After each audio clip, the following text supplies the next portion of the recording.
What happens when fashion meets community? Well, you get Malik Jarrett, our next DMV hero. As the founder of EAT, Malik took a simple idea and turned it into a powerhouse brand that's been making waves since 2016.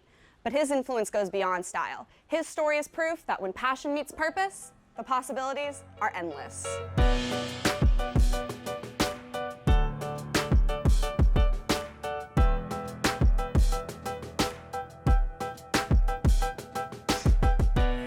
I appreciate you sitting down with us today. It means a lot.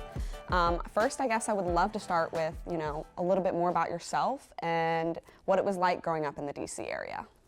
So for me, growing up in the DC area, mostly Northeast and Southeast, I was privileged to always have that village or community around. So where we're at right now, Beacon House, is where I spent most of my time, and Beacon House introduced me to sports and different programs that kind of help shape who I am today, not just, as far as an entrepreneur, but artistically and emotionally as well. So growing up for me in DC, I would say I was very privileged, but it wasn't like the privilege that most people, think of. It was just like the simple, small things. I'd love to talk more about your brand, EAT. I'd love to know what inspired you to start the brand and, kind of what its mission is. EAT stands for Elevate All the Time. And one of my slogans is yesterday was yesterday. Initially, when I started it, it was just a way to brand myself with my photography.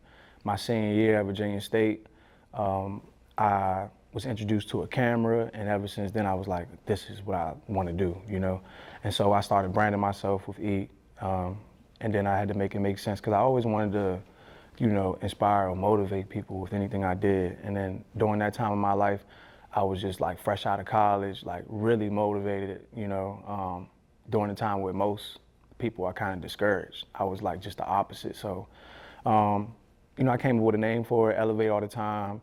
And it just grew from me taking pictures and sneaking into different concerts in the DC area to this big, brand, not just known for clothing, but, our impact in the community as well. And being young, 11 years old, 13 years old, I never in a million years imagined that I would be doing the things I do or, being in the spaces that I'm in. But I always knew, like I said, just because of my community and my village, that I would make an impact, because adults will always tell me that. They used to think I was going to be like the president or something. Hey, it's not too late. Right, yeah, not at all. But I know that obviously community is a big part of EAT. Mm-hmm. I know you established EAT Cares. Can you explain the difference or how that became a part of EAT? Right, so it just came naturally. When I first started selling my clothing, it was the community that supported me first, before I had a website or before people in other states were buying, my clothes, or before anyone knew about me. It was just me going around in my Nissan Altima, just selling shirts and hats out of my trunk.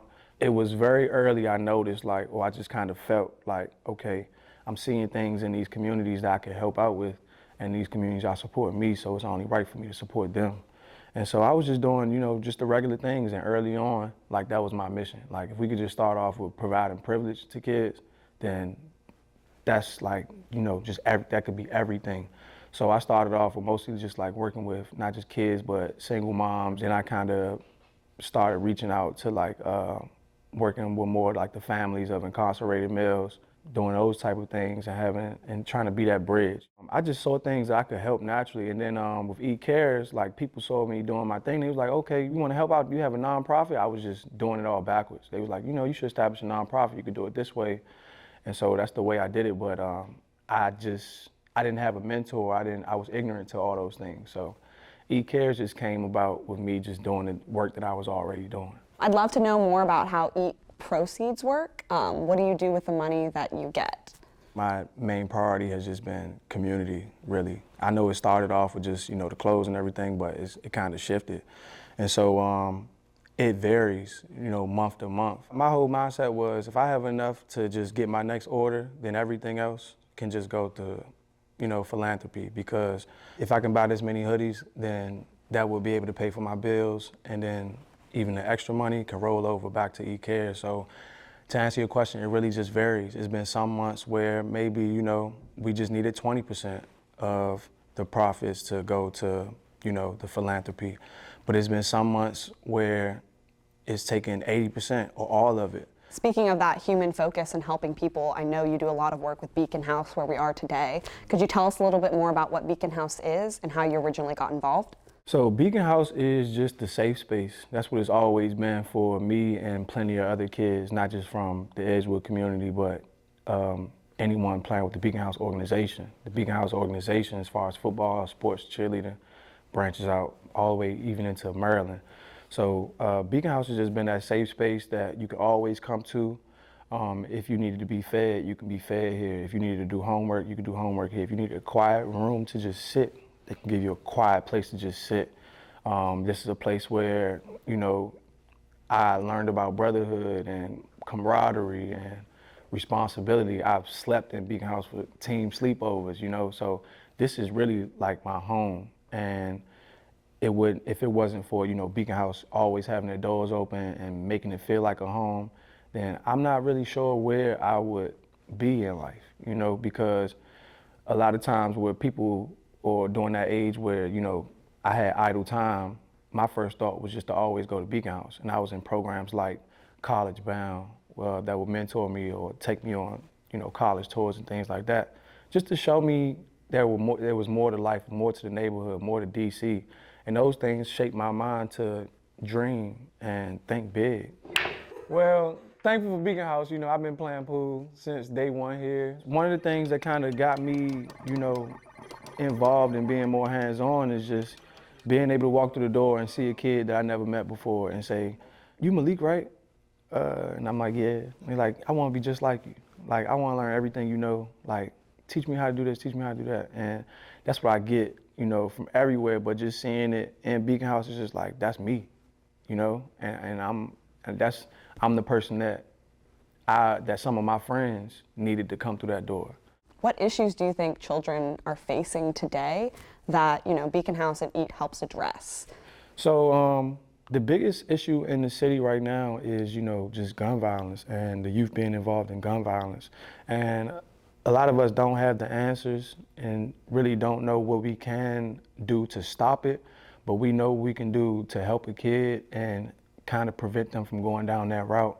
So one thing that EAT Cares does and Beacon House always had, a mission to do is just get the kids in early, but not just involve the children, but involve their whole family.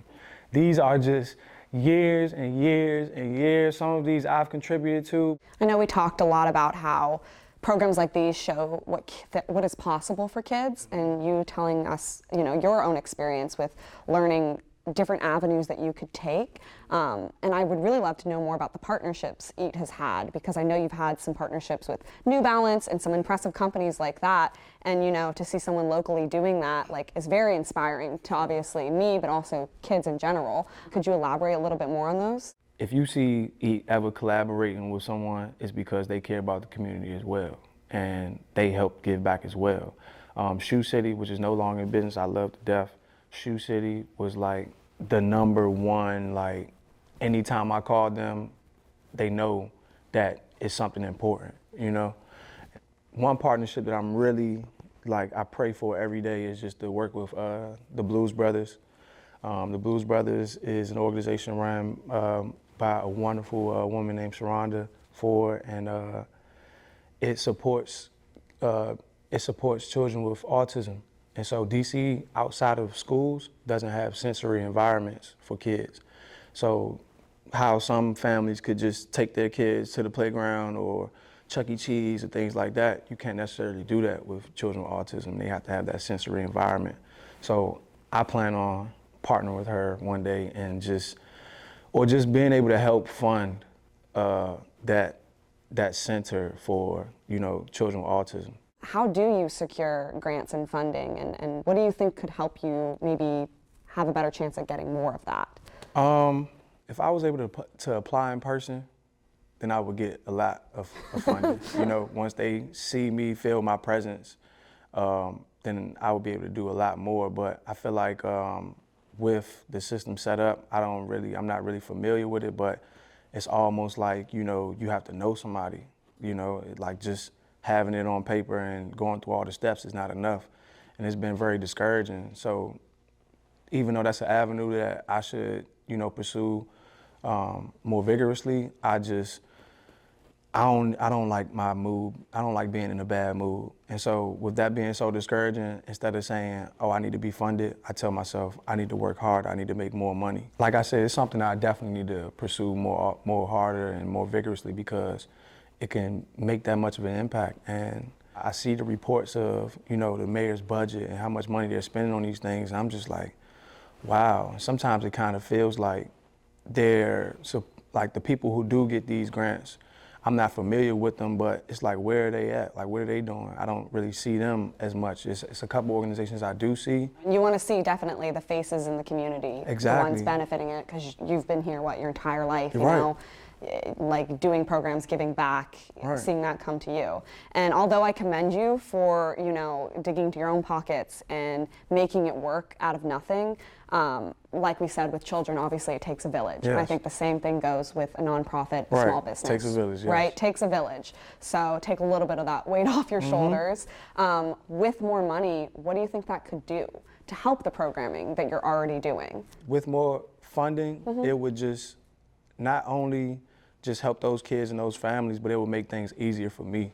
It would make things easier to plan when it's time to go, when I have an idea to go on a college tour, or when it's back to school and, 6 of the families I'm helping out, the parents are in a bind, and they like, I don't know if I'm gonna be able to get, new shoes this year, things like that, or Christmas time. But outside of those things, just being able to set up more programs. Like, I was blessed to have an entrepreneurship program with Department of Youth Rehabilitation Services and with Ketchum Elementary School.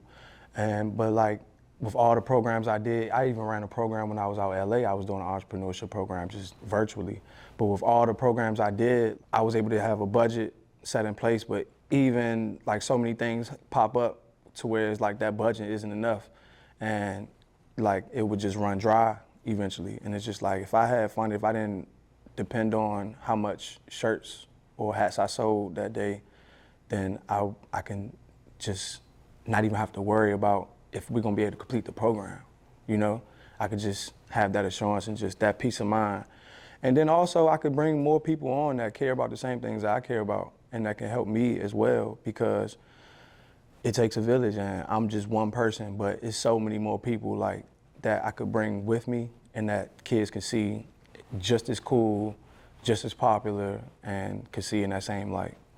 So I know, I think we talked a lot about how you growing up here and your mom was a teacher, how that like influenced you. What do you think your personal experience and your past, I know you said you're privileged, but there's obviously things that you didn't have, especially growing up in DC. How did that shape your approach to EAT and starting your community work? It was just a no-brainer for me. Seeing my mom being as dedicated as she was, being DC Public Schools teacher and administrator for over 30 years, it was natural, it was normal. So my whole mindset growing up, even as a kid, if you can help a child, then you should help a child. If I have 2 toys and Jeffrey has 0, then one of these belong to Jeffrey, And that's just the way I was always taught, the way I was brought up. Never to just look down on people in their situations. Always be humble and be thankful for everything, you have. And not just in the good times, but in the worst times is times where you should be thanking God the most. So it was just a structure that I was born into. And I hope to, show other kids so they can adopt the same thing. And pass it on, right? Pass it on right. and teach the next. And so even when I do things for small businesses or I do things for people and they want to pay me back, I always tell people, like, when I do something for them, don't tell anybody I did this for you, just do it for somebody else. You're pouring your heart and soul into this, and obviously, like I said, digging into your own wallet. How do you find that balance between the work you're doing with Beacon House, the work you're doing with EAT, and then also making time for yourself? To be honest with you, Sam, I still haven't found a balance, but I won't complain, because whenever I'm tired, whenever I do feel discouraged or feel down, like, I just remember that I'm living in my purpose. And nobody told me it was gonna be easy, and I didn't expect for it to be easy. I feel like I've been chosen for something very special, and heavy is the head that wears the crown. I just keep elevating. Like I said, my motto, yesterday was yesterday. Whether it was good or bad, if it was a bad day, definitely got to leave it there. If it was a good day, got to have another one, you know?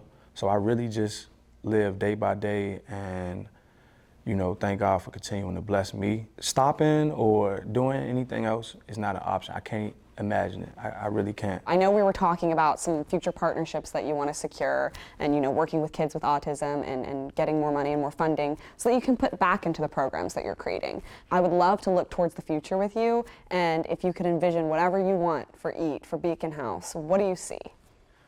I see a school, but it's not just, it's a school during the day and after school it's the rec center. I see in that school us teaching entrepreneurship, financial literacy, emotional intelligence.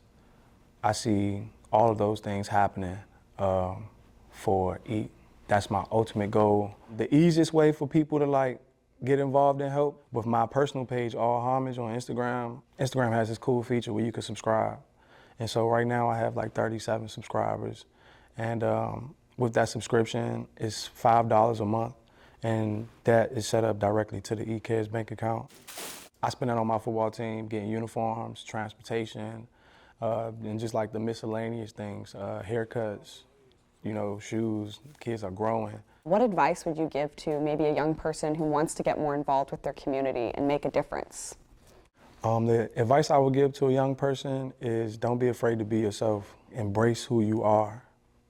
And early on as a kid, it might not be the coolest thing. I wasn't the coolest kid, you know, in my schools or in my neighborhoods, but to certain people I was because I was just able to be myself. And now that I'm older and I have friends that are incarcerated or friends that are not here anymore, but some of those friends just tell me like, man, you always knew, like you had it figured out. You was always yourself, you know, you never felt any of the peer pressure. You was never afraid to say, I'm not doing this, I'm going home.